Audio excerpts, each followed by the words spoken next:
దేవుడు మన ప్రార్థనకి జవాబిస్తున్న స్తోత్రం చెప్తాం. హల్లెలూయా. మనందరూ దేవుడి వాక్యం వినేటప్పుడు మిమ్మల్ని జాగ్రత్త పరుచుకొని వాక్యం వినాలి. దేవుడికి స్తోత్రం.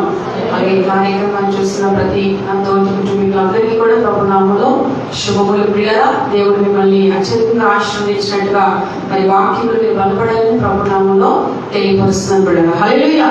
కానీ ఈ రోజు మనం చూసినట్లయితే విశ్వాస జీవితంలో మనం ఎలా నడవాలి అనేది చాలా విలువైనది. ఎందుకంటే విశ్వాసంగా జీవిస్తున్న మనము ఏ విధంగా నడిస్తే దేవుడు మన మనుగడలో ఆశీర్వాదాలు ఇస్తాడు అనేది కూడా మనం తెలుసుకుందాం. వాక్యంలో చూసినట్లయితే 3వ యోహాను 3వ అధ్యాయంలో చూసినట్లయితే అక్కడ ఏమని రాస్తుంటుందంటే సత్యముగా నడుచుకోవాలని రాస్తుంటుంది. బైబిల్లో చదివితే నీవు సత్యం అనుసరించి నడుచుకొచ్చున్నావు కనుక సహోదరులు వచ్చి నీ సత్య ప్రవర్తన గురించి సాక్ష్యం చెప్పగా విని బహుగా సంతోషించిందని. దేవునికి స్తోత్రం కలుగుగాక. కనుక మనం ఎక్కువగా కూడా సత్యాన్ని అనుసరించి నడుచుకోవాలి. ఏంటి ఆ సత్యం అని అంటే, మన లోకపరంగా సత్యమైన మాట వినేటప్పుడు మనం ఏం ఆలోచిస్తాము అంటే ఉన్నదన్నట్టుగా చెప్పడం అని అనుకుంటారు. మనకు ఆత్మపరంగా ఏంటంటే ప్రభువు యేసుక్రీస్తు వారిని అనుసరించి నడుచుకోవాలి. యేసుక్రీస్తు వారు ఏం చెప్తున్నారు, ఎలా ఉండమని చెప్తున్నారు, ఏ రకంగా ఉంటే మనం దీవిస్తానని చెప్తున్నారు, ఆ రకంగా మీరు జీవిస్తూ ఉండటమే సత్యాన్ని అనుసరించి నడుచుకోవడం. ఎందుకంటే బైబిల్ చెప్తుంది నేనే మార్గము సత్యము జీవమై ఉన్నానని బైబిల్ సెలవిస్తుంది కనుక మీరందరూ కూడా ప్రభువు యేసుక్రీస్తు వారిని వెంబడించేవారుగా ఉండాలి. వెంబడించేటప్పుడు ఆయన ఇష్టంగా నడుచుకునే వారుగా ఉండటమే సత్యం అనుసరించి నడుచుకోవడం. అంతేకాకుండా మన సాక్షి ఏదైతే చెప్తుందో దేవుడి దైవ చిత్తాన్ని నెరవేర్చడానికి మనం ముందుకు నడిపిస్తునేటప్పుడు ఆ నడవకుండా వెళ్ళాలి. కానీ దాని కాలంలో వేరే నడక నడిపిస్తే మనం వెళ్ళడానికి ఇష్టపడకూడదు. ఎందుకంటే నీవు సత్యం అనుసరించి నడుచుకుంటున్నావు కనుక సహోదరులు వచ్చి నీ సత్య ప్రవర్తన గురించి సాక్ష్యం చెప్పగా నీ విని బహుగా సంతోషించిందని. చూడండి, మరి యేసేపుని చూసినట్లయితే ఎవరు లేరు, ఆయన చెప్పేవారు ఎవరు లేరు. కానీ ఆయన ఆత్మదృష్టి ఏంటంటే నేను ఒక దేవుడిని నమ్ముకున్నాను, ఆ దేవుడు నన్ను చూస్తున్నాడు, ఆ దేవుడు ఏం చెప్తే నేను అదే చెయ్యాలి, అదే నా జీవితానికి ఆశీర్వాదం అనుకున్నాడు.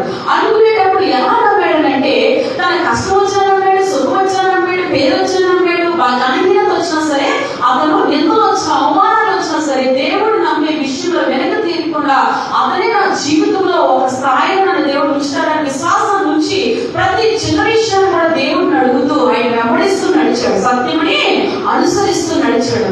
దేవుడు ఎలాంటి అద్భుతం చేశాడంటే తన ఒంటరితనంతో తన యొక్క ఇంటి వారే రక్త సంబంధం తను అమ్మేసినప్పుడు అందరూ కూడా పబ్లిసిటీ చేయగలిగాడు. ఒక బానిసగా మరొక ఊరికి వెళ్ళినప్పుడు అందరూ కూడా పబ్లిసిటీ చేయగలిగాడు. తన అప్పగించిన పనిలో కష్టమైనా సరే అందరూ కూడా దేవుణ్ణి స్తుతించగలిగాడు. ఇంకా అనేక విధాలుగా చూసినట్లయితే పరిశుద్ధాత్మ దేవుడు తన కొద్ది ఆ యొక్క ఫరో భార్య మరి దాంతో తప్పు చేయమని అనేటప్పుడు కూడా తన పరిశుద్ధతను కాపాడుకుంటూ దేవుడిని స్తుతించగలిగాడు. చెరసాల పాలైనప్పటికీ కూడా దేవుడు ఏం చేసిందంటే ప్రభుని చక్కగా అతను స్తుతించగలిగాడు. అందరూ కూడా మళ్ళీ తను ఎప్పుడైతే ఏదైతే కోల్పోయిన అనుకున్నాడో ఆ కోల్పోయిన అంతా పొందుకునేటట్టుగా దేవుడు అద్భుతమైన కార్యాన్ని చేస్తాడు. కనుక వాక్యం తెలుసుకుని మీరందరూ యెహోవాయందు ఆసక్తి కలిగిన మీరందరూ కూడా ప్రభువైన యేసుక్రీస్తు వారిని మీరు అనుసరించి నడిచినప్పుడు మీ అవసరాలు ఏమున్నా సరే దేవుడు తీరుస్తాడు. ఒక రోజులో దేవుడు మీతో ఉండి మీ కోరిక తీర్చేశాడంటే జీవితంలో యొక్క కోరికలు ఉండవా, జీవితంలో కష్టాలు రావా, జీవితంలో సమస్యలు ఉండవా? ఈ రోజు విడిపించిన దేవుడు రేపటి దాన్ని కూడా విడిపిస్తాడు కదా. విడిపిస్తాడని నమ్మకం ఉన్నప్పుడు జీవితాన్ని మీరు ఎందుకు దేవుడిని వెంబడించకూడదు? వెంబడిస్తే మీకు ఎందుకు మేలు జరగదు? ఎందుకు మమ్మల్ని మీరు దేవుడికి దూరమై అనేక కష్టాలను కొని తెచ్చుకునే వారిగా ఉంటారు? మమ్మల్ని మీరు ప్రశ్న వేసుకుంటే మీకు దేవుడిని జీవితాంతం వెంబడించాలని ఆశ ఆలోచన మీకు వస్తుంది. బైబిల్ చెప్తుంది సత్యం అనుసరించి నడుచుకోవాలి. ఆ సత్యం ఒకసారి పాపం చేయడానికి ఒప్పుకోదు, అవినీతిగా నడవడానికి ఒప్పుకోదు, అవినీతి మార్గంలో నడవడానికి ఒప్పుకోదు, అనాలోచన నడవడానికి ఒప్పుకోదు, మంచి మార్గంలో నడిపిస్తుంది సత్యము. అందుకే యేసు ప్రభువు అన్నారు నేనే మార్గము సత్యము జీవమై ఉన్నాను. ఆ వెంబడిస్తున్న దేవుడిని మీరు వెంబడిస్తున్న సత్యము వరకు మీరు నష్టమైనా సరే కష్టమైనా సరే నిలబడ్డం నేర్చుకున్నారంటే ఆ నిత్య రాజ్యాన్ని మనం పొందుకోబోతున్నాం. అందుకే బైబిల్ చెప్తున్న విశ్వాసం నడుస్తున్న నీవు నీ జీవితాంతం కూడా ప్రభువైన యేసుక్రీస్తు వారిని అనుసరించి నడుచుకుందాము గాక. అనుసరించి నడుచుకుందుము కాక. నెక్స్ట్ మాట ఏమని చెప్తానంటే 2 కొరింథీ 5:6-7 చదివినట్లయితే మరి అక్కడ ఏమన్నా దేహపరమైన కార్యాల నుంచి మనం దూరంగా ఉండాలి. ఈ దేహం మనల్ని కోరుకుంటున్నప్పుడు కొన్ని చెడు మార్గాలు కూడా నడిపిస్తాయి. ఈ దేహంలో కోపం మిళితమై ఉంటది, ఈ దేహంలో మరి గర్వం మిళితమై ఉంటది, ఈ దేహంలో మనకి రకరకాల ఆలోచనలు కలిగినవన్నీ కూడా మిళితమై ఉంటాయి. వీటన్నిటి కూడా వెళ్ళిపోతున్నప్పుడు తీవ్ర నష్టాలు కూడా వచ్చేస్తూ ఉంటాయి. ఒప్పుకుంటారా? అలాగే చెప్పండి. ఎన్నో ఎగ్జాంపుల్స్ మనం చెప్పుకోవచ్చు, 1 కాదు 2 కాదు. దేవుడు ఇస్తుంది. అందుకే దేవుడు ఏమంటాడంటే 2 కొరింథీ 5:6-7 చూస్తే వేడి చూపు వల్ల కాక విశ్వాసం వల్ల నడుచుకొనిచున్నాము కనుక ఈ దేహంలో నివసించున్నంత కాలం ప్రభువులకు దూరంగా ఉన్నామని ఎరిగి ఎల్లప్పుడూ ధైర్యం గలవారమై ఉన్నాము. ఎప్పుడైతే ఈ శరీర కార్యాన్ని నెరవేర్చకుండా ఆత్మానుసారమైన కార్యాలు కూడా మనం వెళ్తూ ఉంటామో, ఆ జీవితాన్ని మనం ఇష్టపడుతూ ఉంటామో, అప్పుడు ఏం జరుగుతుందంటే మనలో ధైర్యము పడుతుందట. గట్టిగా చెప్పడం శరీర పరంగా వెళ్ళి చేసే కార్యాలు మనకు భయాన్ని పుట్టిస్తాయట. ఆత్మపరంగా చేసే కార్యాలు మనకి ఎప్పుడు ఇస్తాయి? ధైర్యాన్ని పుట్టిస్తాయి. అందుకే నేను చెప్పే మాట ఏంటంటే 2 చేతులు జోడించి చెప్తాను, ఆత్మానుసారమైన జీవితాన్ని మీరు కలిగి జీవించుదురు కాక. ఎందుకంటే బైబిల్లో చూసినట్లయితే షడ్రక్ మేషక్ అబేద్నెగో ముగ్గురిని కూడా ఏం చేసుకున్నారంటే అగ్నిగుండంలో వేసేందుకు డిసైడ్ అయిపోయారు. డిసైడ్ అయినప్పుడు ఎందుకంటే దేవుడు వాక్యానికి వ్యతిరేకమైన పని మేము చెయ్యము అని నిర్ణయించుకునేటప్పుడు వాళ్ళు వచ్చే శిక్ష ఏంటంటే, లోకపరమైన శిక్ష ఏంటంటే మిమ్మల్ని అగ్నిగుండంలో వేయడానికి సిద్ధమవ్వండి అని చెప్పారు. కలిగించడం బైబిల్ ఏమని సెలవిస్తుందంటే, యెహోవా ఆసక్తి కలిగి మీరు అందరూ కూడా ఆయన అగ్నిగుండంలో మిమ్మల్ని వేయకుంటే రాజు ఏం చెప్తే మేము అది చేసేస్తాను అన్నారా? అలా ఏం చేస్తారంటే రాజు ఏం చెప్తుంది చేస్తాను అలా ఒకటే అన్నారు, మేము అగ్నిగుండంలోకి వెళ్ళిపోవడానికైనా సిద్ధమే. దేవుడు ఏం చెప్తే అదే మేము చేస్తాం. మేము తప్పేం చేయలేదు. దేవుడు తప్పించి వేరే ఆరాధించుకుంటున్నాం, మేము ఆరాధించుకుని ప్రభు వరకు మేము నిలబడతాం అనుకునేటప్పుడు దేవుడు ఏం చేస్తున్నాడు? అద్భుతమైన కార్యాన్ని చేస్తాడు. ఎలాంటిదంటే ఆ అగ్నిగుండంలోకి వెళ్ళినప్పుడు ఏం జరిగింది వారి జీవితంలో చూస్తే పిల్లరా, గొప్ప అద్భుతమైన విషయం ఏంటంటే ఒక వస్త్రం కూడా ఖాళీ వాసన రాలేదంటే. అంటే చెప్పండి, వాళ్ళు ఏం చేస్తారు? సత్యం అనుసరించి నడుస్తున్నారు. శరీరం ఏమైనా సరే ప్రభు చూసుకుని మంచిగా నిలబడలేదు కదా, నిలబడ్డారు. ఆ నిలబడే విధానాన్ని దేవుడు చూశాడు. చూసి ఏం చేస్తాడంటే అగ్నిగుండంలో వాళ్ళు వెళ్ళినప్పుడు వాళ్ళతో పాటు దేవుడు కూడా వెళ్ళగలిగాడు. కనుక మనకు ధైర్యాన్ని పుట్టించేది ఏంటి అంటే, శరీరానికి ఎప్పుడు కూడా మనం స్నానం ఇచ్చేవారు, టైం తినాలి, టైం పడుకోవాలి, ఆరోగ్యం శుభ్రంగా ఉన్నట్టుగా చూసుకోవాలి, శరీరానికి సంబంధించినవి జాగ్రత్తలు తీసుకోవాలి. బట్ అదే మన జీవితం కాదు. దాన్ని చేయవలసిన ధర్మకార్యాలు చేసుకుంటూ వెళ్ళిపోతాం. కానీ మనం నేర్చుకోవాల్సింది ఏంటంటే మన ఆత్మ మనం జీవింపచేసుకోవాలి. మన ఆత్మ మనం జీవింపచేసుకుంటూ ఉంటే ఈ లోకంలో ఎదురాడుతున్న సమస్యలు మనం చేర్చాలి. లేకపోతే ఉన్న పాలన మనల్ని ముంచేస్తాం. సంవత్సరం శరీరపరమైన కార్యాలు కూడా వెళ్ళాడు. శరీరపరమైన కార్యాలు కూడా వెళ్ళిపోయాడు. సంవత్సరం దాన్ని కంట్రోల్ చేసుకోలేకపోయాడు. దైవాత్మను కోల్పోకుండా జీవించాలి అన్న ఆలోచన లేకుండా ఇష్టానుసారంగా జీవించాడు. మార్గం మధ్యలో ఎదురైనటువంటి గలీలతో సహవాసం స్టార్ట్ చేశాడు. దేవుడు చూశాడు. అయినప్పటికీ దేవుడు క్షమించాడు. కానీ ఆజ్ఞ మీద పని ఎప్పుడు చేయకంటే, ఆజ్ఞ మీద పని దేనికైతే బలహీనుడైపోయాడో ఆ బలహీనతకి చెప్పినప్పుడు ఆ బలహీనత ఏం చేస్తుందంటే సంసోను బలాన్ని తీస్తుంది. కారణం ఏంటంటే శరీరంతో చేసిన పనికి వచ్చే శాపం. అందుకే నేను చెప్తున్నాను, మీ శరీరం మీ కంట్రోల్లో ఉంచుకోవాలి. దైవ చిత్తానుసారం ఆత్మతో నింపుతూ నడిపించుకోవాలి. దైవ చిత్తానికి వ్యతిరేకమైన ఏదైనా ముందుకు వస్తుంది అని అంటే దాన్ని అక్కడే మీరు స్టాప్ చేసుకోకపోతే మీకు ఆపద వచ్చేటప్పుడు ధైర్యం లేకుండా ఆపదలో కుప్పకూలిపోయే పరిస్థితులు వస్తాయి. ఆత్మ బలమే మీ బలాన్ని కలిగిస్తుంది. కనుక ఆత్మని ఎప్పుడు కూడా మిమ్మల్ని పరిశుద్ధపరుచుకుంటూ పవిత్రపరుచుకుంటూ ఆత్మని క్రీస్తులో వెలిగినట్టుగా వెలిగించుకుందాముగా.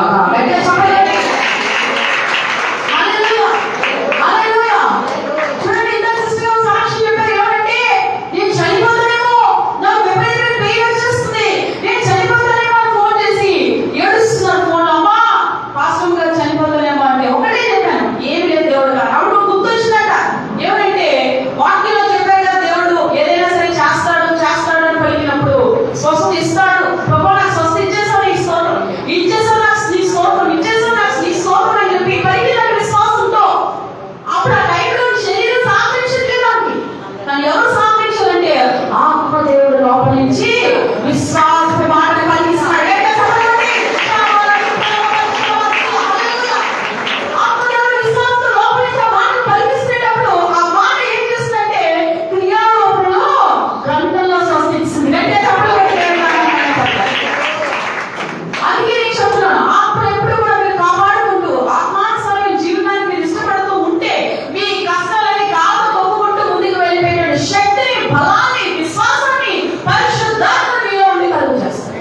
ప్రాక్టీస్ అయ్యవలసిన సదుపాయాలు చేయడం మానేసినట్టు కుదరదు, చెయ్యాలి.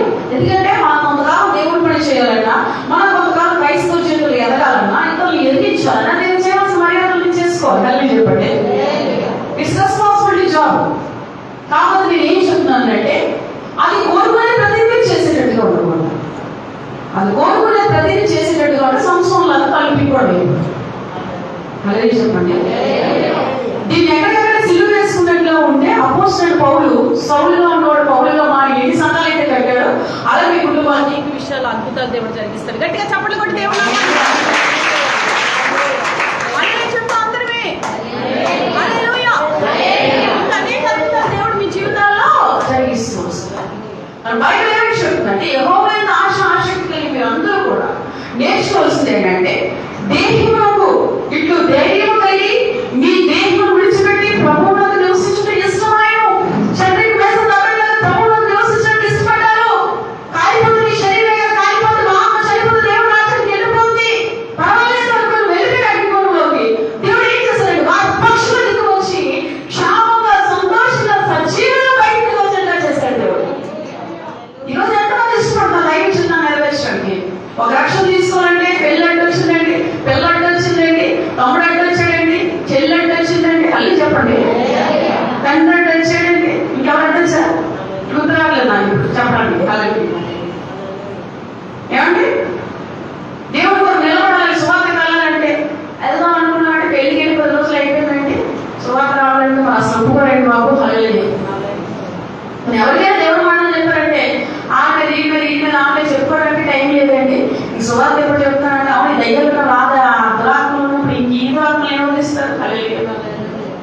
కదా బైబిల్ చెప్తుంది ఏమనంటే వాక్యంలో మీరు చేయవలసింది ఏంటంటే మరి దేహంలో విడిచిపెట్టి ప్రభువునందు నివసించడానికి మనము ఇష్టపడుతూ కాక.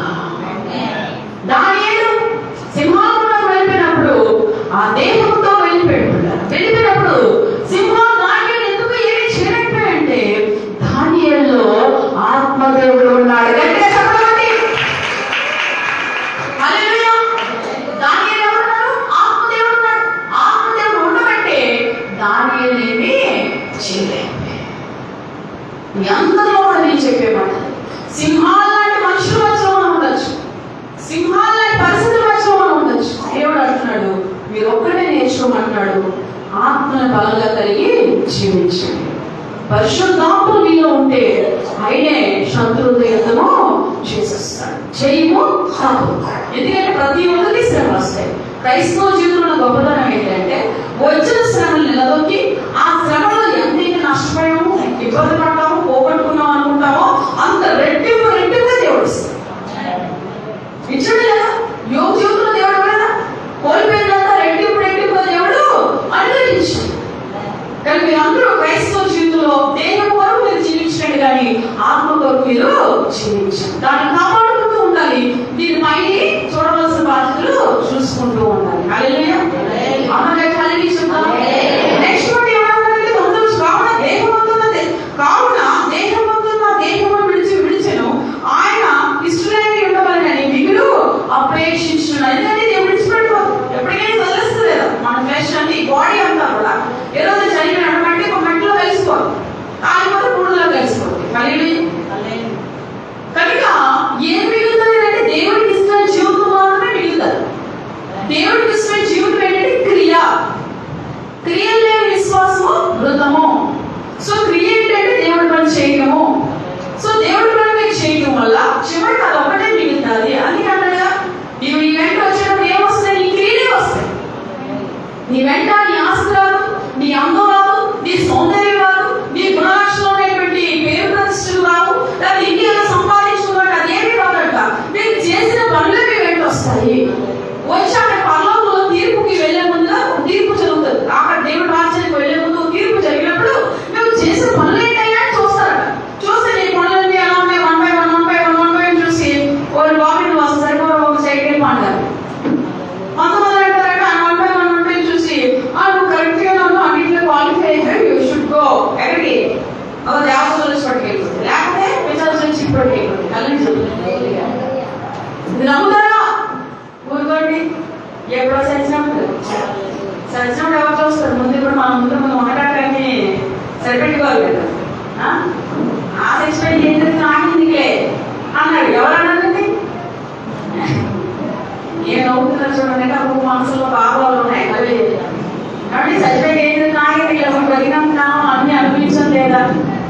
సంపాదించానా లేదా, ఏదో చచ్చిపోతారంటే ఏదో జరుగుతుందట, ఇచ్చి మాట్లాడి ఎదురు మాట్లాడలేదు.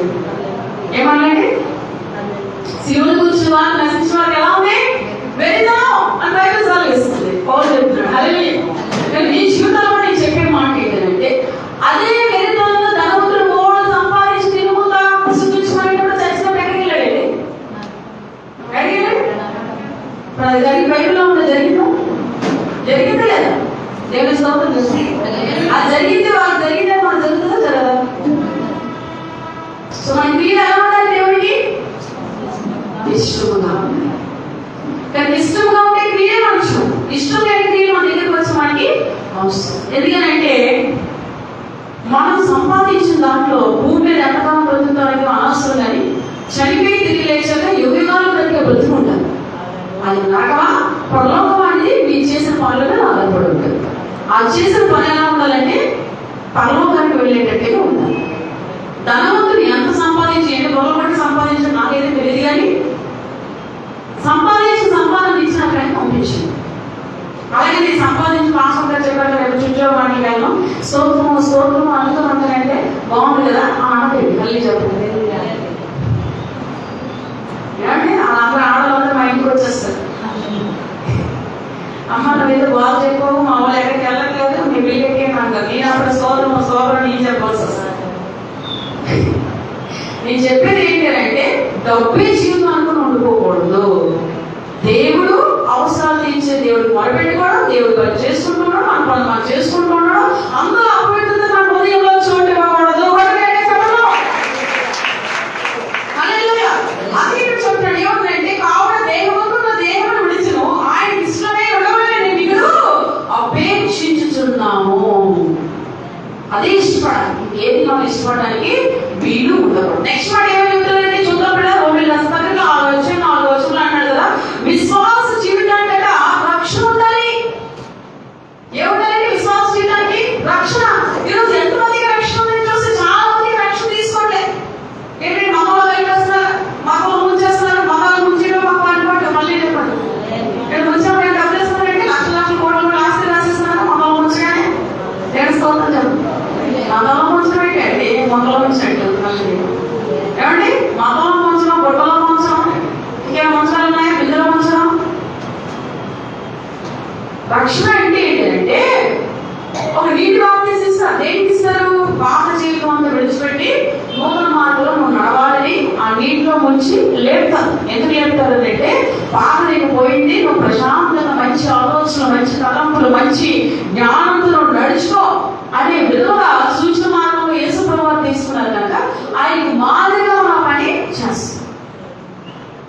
మతం మార్చిపోయి ఇప్పుడు సపోజ్ నీటిలో ముంచి తీసారే అనుకోండి, ఏమంటే ఏం మార్చేస్తారండి, మీ బుర్ర మార్చేస్తారా, మీ రంగు మార్చేస్తారా, మీ జుట్టు మార్చేస్తారు, జుట్టు మీద కలర్ మార్చలేదా, కాలే చెప్పండి. ఏమంటే సపోజ్ ఎవరికైనా సరే తెలుపు సార్ నలుపు ఎంపికలు ఉన్నాయనుకోండి, వెళ్ళి చెప్పండి. ఏమండి ఇలా ముంచి తీయగానే మారిపోతాయండి, మారే.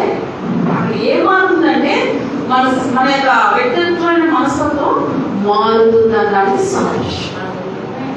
చదవుతుందా అంతేగాని ఏం మారిపోయిందండి, మార్చేస్తారు ఏం మార్చేస్తే మారిపోవడం మీరు మామూలుగా అండి 1847 మనుషులు మళ్ళీ చెప్పడం ఏం తేడా అయిందనుకో, మీ నోట్లో జ్వాబ్ వస్తే తెలుసా, సంస్థలే కత్తులు కూడా పెంచావు, కత్తితో అలగాలు పొడి తీసుకుంటారు, అలాంటి మాట మాట్లాడతారు. మళ్ళీ చెప్పడం అండి అలాంటి వాళ్ళు మీరు ఏంటి మార్చగలరు, మేము మీకు మీరుగా మారి నా మనసును మార్చుకున్నాను సాదృశ్యంగా ఇతరులకు చూపించుకోవడానికి రక్షణ అనేది కంపల్సరీ అవసరమైంది. అంటే చెప్పడానికి కాబట్టి రోమిలకు కావాల్సిన వాళ్ళు కాబట్టి తండ్రి మహిమలను క్రీస్తు మృతుల్లో నుండి ఎలా లేకపోవడనో అలాగే మనము నూతన జీవితం పొందిన వారిని నడుచుకున్నట్టుగా మన బాప్తిసం వల్ల మరణంలో పాలు పొందుటకై ఆయనతో కూడా పాతి పెట్టబడుతుంది. అంటే మన పాపాలన్నీ కూడా ఏమైపోతాయి, పాతి పెట్టబడి తిరిగి మనము క్రీస్తు నుంచి లేపబడినట్టుగా, మళ్ళీ మన వృద్ధులైన యేసు ప్రభువు తిరిగి ఎలాగైతే లేపబడ్డాడో అలా లేపబడినట్టుగా ప్రతి నెల బాప్తిజాలు ఇస్తున్నాం. దేవుడు కృప ఈ నూతన సంవత్సరంలో దేవుడు వరమించడం అండి. ప్రతి నెల ఆత్మలు పుట్టేటట్టుగా చేస్తున్నాడు. గట్టిగా చెప్పడం చాలా మంది 6 నెలలకు చర్చలో ప్రతి నెల బాప్టిస్ట్ కార్యక్రమం జరుగుతుంది. దేవుడి శుభాలు. ఎందుకంటే సంఘంలో ఆకులు పడుతూ ఉంటే నా సంఘానికి ఆశీర్వాదము. సో నేను చెప్పే మాట ఏంటంటే, మీలో ఎవరికైనా రక్షణ లేకపోతే రక్షణ తీసుకోవడానికి మిమ్మల్ని మీరు సిద్ధపడండి. రక్షణ అనేది కూడా విశ్వాస జీవితానికి ఒక మార్గమై ఉన్నది. దాని విషయం గమనించుకోండి. రక్షణ తీసుకోవడం చూస్తే అక్కడ ఎవరి గురించి చూసుకోవచ్చు అంటే, పొట్టి చెట్ల గురించి చూసుకోవచ్చు. చూద్దామా? ఇతరులను అబ్రహాము కుమారుడే ఎదురుగా నేటి ఇంటికి రక్షణ వచ్చి ఉన్నది. ఎవరి గురించి చెప్తారు? యేసు ప్రభువారు జక్కయ్య గురించి చెప్తున్నారు. జక్కయ్య ఆశ ఏంటంటే తన పుట్టినోడు జక్కయ్య నాడాలి. మళ్ళీ చెప్పండి. భాషను పుట్టే అందరూ తెలిసిపోతే వాళ్ళని భయం ఉంటుంది. అలాగే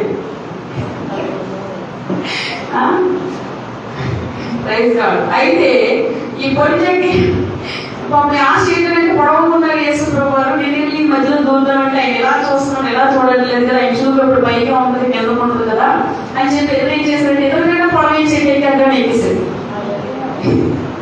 ఎవరికైనా చెక్కయ్య చూడండి. నేను ఎవరికైతే ఆడవాళ్ళు పక్కన పిల్లలు వస్తున్నాయి, పిల్లలకి నన్ను చూడచ్చు. అల్లి దేవుడి స్తోత్రం.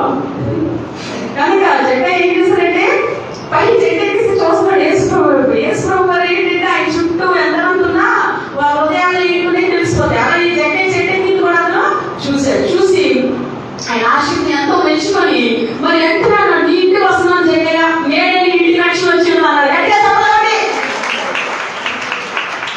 చూడండి, ఆయన ఆశక్తికి ఫస్ట్ ఇచ్చే గిఫ్ట్ ఏంటి అంటే దేవుడు రక్షణ గురించి చెప్పాడు. సో వాళ్ళకి ఉండే బహుమానం ఏంటంటే యేసు ప్రభు అంగీకరించిన రక్షణ తీసుకోవడమే బహుమానం. సో ఆయన ఏ విధంగా రక్షణ తీసుకున్నాడు చెప్తాను చూడండి. యేసు ప్రభువుని చూసినప్పుడు ఆయనలో ఒక మార్పు జరిగింది, హృదయ మార్పు జరిగిన మార్పును పెట్టి రక్షణ వస్తుంది. మనం బాప్టిజం తీసుకోలేదు. ఎందుకంటే హృదయంలో మార్పు రాకపోతే దేవుడు రక్షణ ఇవ్వడు. వాళ్ళు రక్షణ ముందుకు రాలేదు. హృదయం మార్పు వచ్చిన క్షణం కూడా ఎంతగా రక్షిస్తారనేటువంటి ఆలోచనతో వాళ్ళు ఉంటారు. జక్కయ్య మార్పు ఏం రాలేదంటే ఈ వడ్డీలు ఇవ్వడం, డబ్బులు ట్యాక్స్ కలెక్ట్ చేసుకోవడం, ఈ పనులన్నీ చేస్తూ ఉండేవాడు. అంతగా మార్పు రాలేదు. రక్షణ ఆలోచన యేసు ప్రభువుకి ఎప్పుడైతే నేరుగా ఆసక్తిగా చూశాడో వెంటనే అతను తప్పేటో గ్రహించగలిగాడు. అర్థమవుతుంది నేను చెప్పింది? ఎప్పుడైతే తప్పేటి గ్రహించాడంటే నేను అధికమైన వడ్డీలు తీసుకున్నాను, అధికమైనటువంటి తప్పుడు పని చేస్తున్నాను, అన్యాయంగా ప్రజలు దోచుకుంటున్నాను, అన్యాయంగా వాళ్ళే ట్యాక్స్ కలెక్ట్ చేసి పాపిస్తూ పడిన వద్దురా బాబు అని ఒక నిర్ణయానికి వచ్చాడు. నిర్ణయానికి వచ్చేసి ఏం చెప్పాడంటే ఆలోచనతో యేసు ప్రభువారు ఏం చెప్తారు చాపన ఆశతో చూస్తున్నాడేమో వెంటనే దేవుడు అన్నాడు, నేడే నీ ఇంటికి రక్షణ వచ్చింది. కోసం ఏం చేస్తారంటే ఏదో ఒక రోజు ఏం చేస్తుంది, ప్రాణం తీసి నాన్నని పంపిస్తుంది. అది మన కష్టమే మనకి ఎప్పటికే మిగులుతుంది. కానీ కష్టపడడం నేర్చుకోడు. అంతేగాని పక్కన ఆధారపడి బతుకుతాం అంటే అది బతికే కాదు. హల్లెలూయా. అదే చెప్తాను, రూపాయలు ఆనందించాం. 100 రూపాయలు ఆనందించాలి. 1000 రూపాయల గురించి బీపీ టెన్షన్ తెచ్చుకొని దానికి 100 రూపాయలు ట్యాబ్లెట్లు ఖర్చు పెట్టుకొని ఇంకో 200 రూపాయలు ఇండిషన్ పొడిపించుకొని అప్పు మీద పప్పు మిగులుతుందా, పప్పు మీద అప్పు మిగులుతుంది, అప్పే మిగులుతుంది అని చెప్పాను. తప్పు చెప్పాడా? ఉన్నదాంతో తృప్తిపడతారు. ఎంత హ్యాపీగా ఉంటుంది తెలుసా? మీరు చాలా హ్యాపీగా ఉంటారు. మాకు ఎవరు అడిగిన లేదు, చేసిన లేదు, మంచి టైం ప్రశాంతంగా ఉన్నాం. అంతేనా? సపోజ్ ఎవరైనా వచ్చి దగ్గర అన్యాయంగా తీసుకెళ్తున్నాడు అనుకోండి, దిక్కు మనం వచ్చాడు వడ్డీ తీసుకొని కాలు పడిపోయి చేతి పడిపోయి అది రామయ్య మాత్రం ఎందుకు తీసుకున్నాం? ఎంతమంది ఆడవాళ్ళు తిట్టుకున్న లేదండి, ఉన్నా లేదా? వడ్డీలు అధికంగా సంపాదించిన అందరికీ తిట్లే తిట్టుకోవాలి. లేదు ఎవరో ఒక పండిన రోజుగా పోస్ట్ అవుతుంది. ఆ రోజు వడ్డీ అంటే దానికి గులాబ్జామ్ అయిపోద్ది. కల్లేజీ నీకు తగ్గవలసిందిలే, నీకు చేయవలసిందిలే అంటారు. అవునా? నాకు అందుకే చెప్తాను, వడ్డీ వ్యాపారం ఎక్కడ చేయాలి అలా చెప్పండి మంది ఆవిపోతాను అని చూస్తాను. అవి బదులుగా అలాగే కష్టపడడం బాధ్యత లేదా? అలాగే వడ్డీ వ్యాపారంతో అన్యాయంగా తినేస్తారు. ఎవరి దగ్గర దోచుకుంటావు? దేవుడు చెప్తున్నాడు కదా 15 చేయకుండా పని. ఇంకెవరు వ్యాపారం చూసుకో, ఇంకెవరు దేవుడు కష్టపడడానికి దేవుడు అవకాశం ఇస్తాడు. అన్యాయం దేవుడు ఒప్పుకుంటాడా?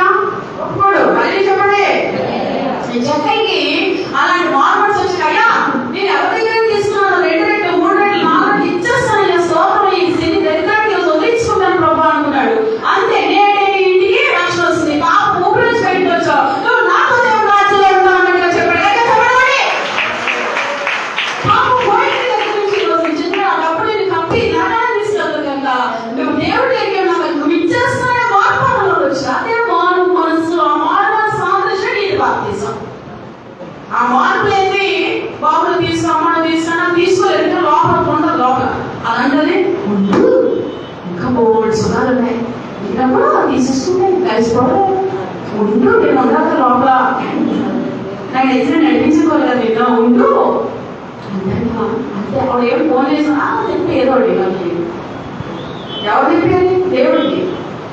సైతం ఇంకా ఉండే ఇలా ఉదయాలు ఇంకా తీసుకోవాలి అనగా ఉండు అని